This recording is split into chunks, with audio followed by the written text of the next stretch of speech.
ప్రతిరోజు చేసే పనులు చాలా ఉంటున్నాయి కాబట్టి వాటిని త్వరగా పూర్తి చేయాలనే కోరికతో చేస్తూ పోతే ఆదుర్దా మొదలై అది హ్యాబిచువల్ యాంగ్జైటీగా మారుతుంది. అంటే అలవాటుగా మారిన ఆదుర్దా అవుతుంది. ఈ ఆధునిక యుగంలో ఆదుర్దా అనేది అందరికీ చిన్నతనం నుంచే మొదలవుతుంది. ఉదయమే లేచి స్కూల్కి, ఆఫీసులకి సరి అయిన సమయంలో చేరుకోవాలని చేసే పనులతో ఇంట్లో ఉండే ప్రతి మనిషికి అది అలవాటుగా మారిపోతుంది. అలవాటుగా మారిన ఈ ఆదుర్దా అనేది భోజనం చేసే సమయంలో, విశ్రాంతి తీసుకునే సమయంలో, చివరికి నిద్రపోయే సమయంలో కూడా మనకు తెలియకుండానే మనసులో ఉండిపోతుంది. అందువల్ల మనకు సంతోషాన్ని ఇచ్చే అనుభవం ఏది కూడా సంపూర్ణంగా ఉండడం లేదు. రాత్రి గాఢ నిద్ర కూడా పడడం లేదు. అందుకే మనిషికి ఎప్పటికీ ఏదో ఒక అసంతృప్తి ఉంటుంది. ఇలా ఆదుర్దాతో భోజనం చేయడం వల్ల మనకు తెలియకుండానే ఆహారం ఎక్కువగా తీసుకోవడం జరిగి ఓబసిటీ అంటే ఊబకాయం వస్తుంది. బీపీ, డయాబెటీస్ కూడా రావచ్చు. ఈ విధంగా భోజనం చేయడాన్ని స్ట్రెస్ ఇండ్యూస్డ్ ఈటింగ్ అని, మరియు ఈ రకమైన ఊబకాయాన్ని యాంగ్జైటీ రిలేటెడ్ లేదా స్ట్రెస్ రిలేటెడ్ ఓబెసిటీ అని అంటారు. హ్యాబిచువల్ యాంగ్జైటీ అంటే అలవాటుగా మారే ఆదుర్దా రావడానికి ఇంతకుముందు చెప్పిన కారణాలే కాకుండా హింసతో కూడిన సినిమాలు, సీరియళ్ళు, వీడియో గేమ్లు కూడా ఆదుర్దాను మరింత పెంచుతున్నాయి. విద్యార్థులకు చదువులో, ఉద్యోగస్తులకు చేస్తున్న ఉద్యోగంలో లేదా చేస్తున్న పనులలో సమర్థతను తగ్గిస్తున్నాయి. స్కూళ్లకు లేదా ఆఫీసులకు సరైన టైంకు చేరుకోవడానికి అనుకూలమైన ట్రాన్స్పోర్టేషన్ అంటే రవాణా వ్యవస్థ లేకపోవడం వల్ల, మరియు సిటీలలో ట్రాఫిక్ జామ్ల వల్ల ఆదుర్దా పెరిగిపోతూ ఉంటుంది. వీటికి తోడుగా మత్తు పదార్థాల వినియోగం, విపరీతమైన కోరికలు, అవి తీర్చుకోవడానికి చేసే ప్రయత్నాలలో ఓడిపోవడం లాంటివి ఆదుర్దా మరియు ఒత్తిడిని పెంచుతాయి. అలవాటుగా మారిన ఆదుర్దా మరియు ఒత్తిడి కలవారికి ఒక పని మీద లేదా ఒక ఆలోచన మీద లేదా ఎదుటివారు చెప్పే మాట మీద ఎక్కువసేపు ఫోకస్ అంటే ధ్యాస నిలిపి ఉంచే శక్తి తగ్గుతుంది. సమాచార విశ్లేషణ శక్తి తగ్గుతుంది. ఎదుటివారి మాటలను, పుస్తకాలను ఓపికగా విని లేదా చదివి అర్థం చేసుకునే అవకాశం తగ్గుతుంది.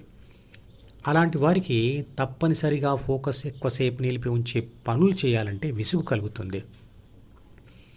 మరి సినిమా హాల్లో 3 గంటలు కూర్చోవడం, స్విమ్మింగ్లో, స్కేటింగ్లో ఎందుకు విసుగు ఉండదు? ఎందుకంటే అందులో స్థిరంగా ఒకే సీన్పై అంటే ఒకే విషయంపై ధ్యాస ఎక్కువసేపు నిలిపి ఉంచే అవసరం ఉండదు.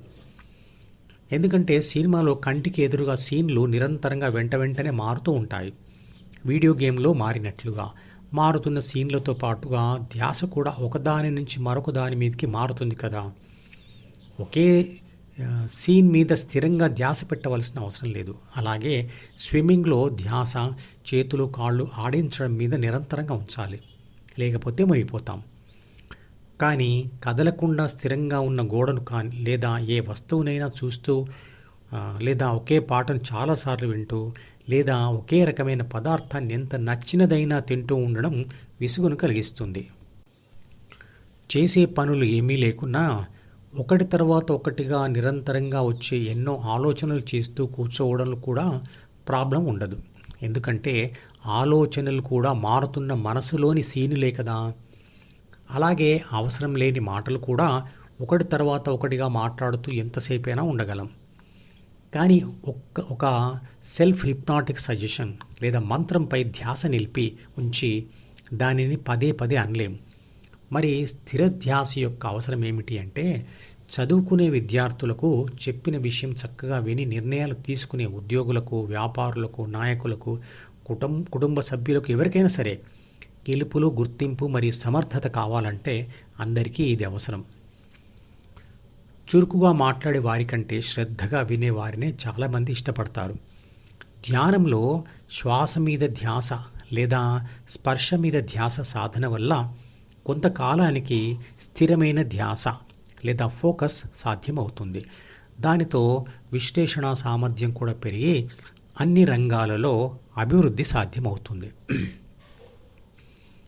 యోగాసనాలు లేదా వ్యాయామం చేసేప్పుడు కూడా విసుగు కలగకుండా ఉండాలంటే ఇతర ఆలోచనలు మాటలు లేకుండా ఒత్తిడికి గురవుతున్న శరీర భాగాల మీద ఫోకస్ చేస్తూ అక్కడ కలుగుతున్న ఒత్తిడి లేదా మార్పులను అనుభవిస్తూ ఉండాలి. స్థిరమైన ఫోకస్ ఉంటే డెప్త్ ఆఫ్ నాలెడ్జ్ అంటే లోతైన విషయజ్ఞానం తేలికగా వస్తుంది. దాంతో క్రియేటివిటీ అంటే సృజనాత్మకత పెరుగుతుంది, ఆదుర్ద తగ్గుతుంది. ఫోకస్ డైవర్షన్ పద్ధతిలో చేసే ధ్యాన సాధనలో బాధిస్తున్న ప్రాపంచిక సమాచారం మరియు కోరికలు గల డి నుండి ఏబీసీ ధ్యాసను హృదయం మీదకి మళ్లించడం వల్ల ఎప్పుడు కావాలంటే అప్పుడు ద్వితీయ మనసును ఆన్ మరియు ఆఫ్ చేసే శక్తి వస్తుంది. మనసుతో కాదు, హృదయంతో ఆలోచించు అంటే ఏమిటి? మనిషి ధ్యాసను అంటే చిత్రపటంలో చూపించిన ఏబీసీ అంటే ప్రాపంచిక ఆత్మ ధ్యాసను ద్వితీయ మనసు యొక్క డి మీద ఉంచితే ఆలోచించడం జరుగుతుంది. కానీ ఏబీసీ ధ్యాసను హెచ్ అంటే హృదయంలో ఉంచితే పరిపూర్ణ శాంతి ఉంటుంది.